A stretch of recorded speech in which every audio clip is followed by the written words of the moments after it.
Akhirnya One Piece chapter 1123 sudah rilis versi bajak lautnya. Inilah saatnya Mimin untuk mereview sekaligus menganalisis One Piece chapter 1123. Sebelum kalian menikmati videonya, jangan lupa klik tombol like-nya ya.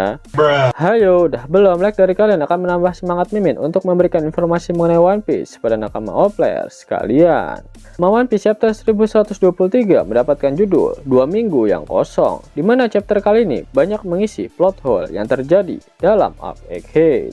One Piece chapter 1123 diawali dengan memperlihatkan kondisi Pulau Egghead pasca ledakan haki raja milik Joy Boy. Angkatan laut dari markas pusat mencoba memonitor armada di Pulau Egghead, namun mereka tak mendapatkan respon apapun. Semua kru angkatan laut termasuk para wakil admiral angkatan laut diperlihatkan pingsan karena terkena haki raja milik Joy Boy.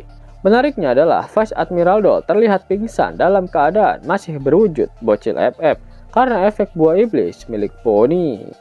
Kemudian salah satu anak buah Dory dan Brogy mengkonfirmasinya menggunakan teropong bahwa seluruh angkatan laut di pesisir Pulau Egghead telah pingsan. Dan disitulah Dory dan Brogy mengakui jika haki raja barusan sangatlah kuat, bahkan lebih kuat dari haki raja milik Jackie. Namun haki raja tersebut tidaklah agresif. Yap, akhirnya terungkap alasan mengapa hanya pihak angkatan laut dan Gorosei saja yang terkena efek dari ledakan haki milik Joy Boy. Padahal haki rajanya sudah sampai skala satu Pulau Egghead. Makna dari tidak agresif ini berarti haki raja Joy Boy hanya mengincar musuh saja. Emmet melepaskan haki raja Joy Boy dengan tujuan untuk melindungi Luffy dan nakamanya, sehingga mereka tak akan terkena dampak dari haki raja milik Joy Boy itu. Berbeda dengan haki raja Shanks, kita sempat melihat Shanks menggunakan haki raja yang sangat kuat ketika di Wano Kuni, tepatnya saat dia gunakan untuk mengusir Admiral Green Bull. Terlihat hakinya sangat agresif hingga membuat awan menjadi gelap dan ombak menjadi bergemuruh. Bahkan para kroco Shanks juga pingsan ketika dia menggunakan haki rajanya tersebut.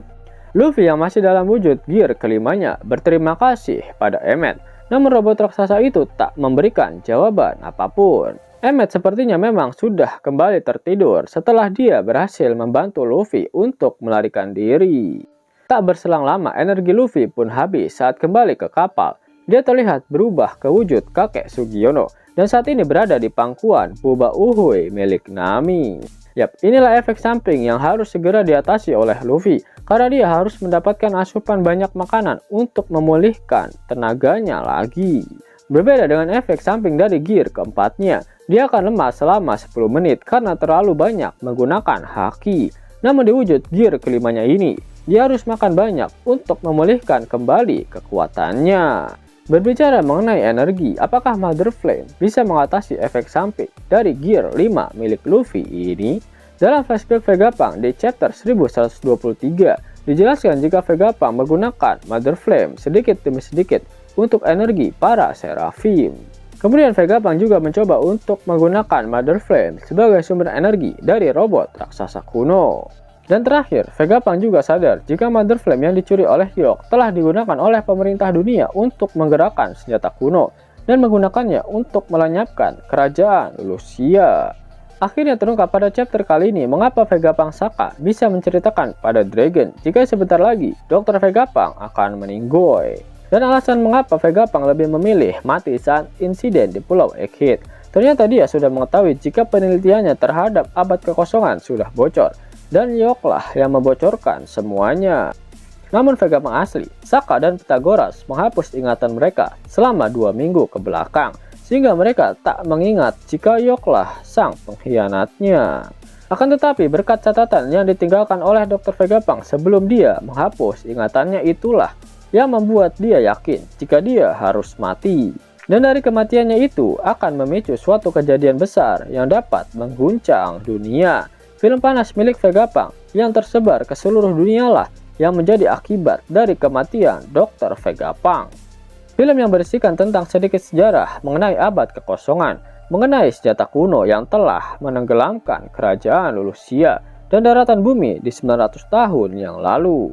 Serta Joy Boy yang meninggalkan harta karun One Piece, di mana siapapun yang bisa mendapatkannya akan berpotensi untuk mengubah dunia ini. Pesan yang membuat dunia semakin bergejolak Seluruh dunia panik dan para bajak laut semakin bersemangat untuk mendapatkan harta karun One Piece. Namun Vegapunk menitipkan pesan terakhirnya pada Sanji dengan berkata jika dia ingin kelompok topi jeramilah yang mendapatkan harta karun One Piece. Vegapunk pasti tak sembarangan mengatakan hal tersebut. Dia sedikit banyak mengetahui tentang sosok Joy Boy. Joy Boy adalah pengguna buah iblis Nika dan saat ini Luffy lah yang memilikinya dan dia sudah berhasil membangkitkan buah iblis tersebut.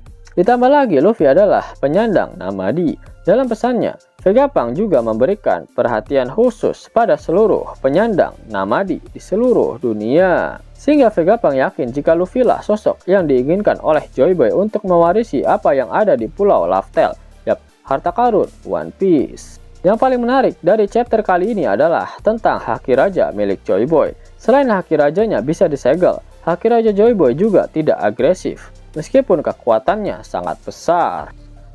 Dimana konsep baru dari Haki ini bisa memiliki hubungan dengan konsep membuat pedang menjadi hitam permanen.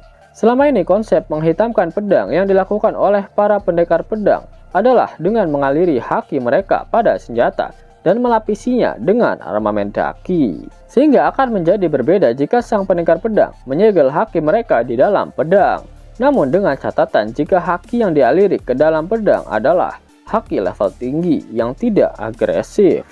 Masih ingat dengan konsep Ryo yang dapat menghancurkan benda dari dalam, yaitu dengan cara mengaliri haki masuk ke dalam benda tersebut.